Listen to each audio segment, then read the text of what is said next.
И к новостям из Крыма. Оккупационный суд продолжил арест Ахтема Чийгозу. Об этом сообщил адвокат Николай Полозов. Заседание оккупационного суда начали с допроса активиста Наримана Джиляла. Тот рассказал о причинах столкновений между представителями пророссийского и проукраинского митингов 26 февраля 3 года назад. Зампреда Меджлиса Ахтема Чийгоза оккупанты обвиняют в организации массовых беспорядков под стенами крымско-татарского парламента 26 февраля 2014 года.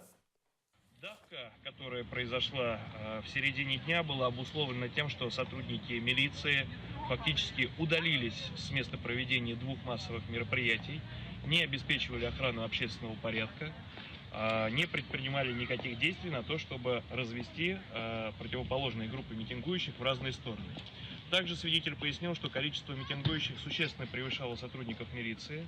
Однако, несмотря на численный перевес, несмотря на то, что не было никаких объективных препятствий для того, чтобы пройти внутрь здания, блокировать проведение сессий и так далее, митингующие не предпринимали, поскольку у них не было ни желания проводить данные действия, не было цели проводить данные действия.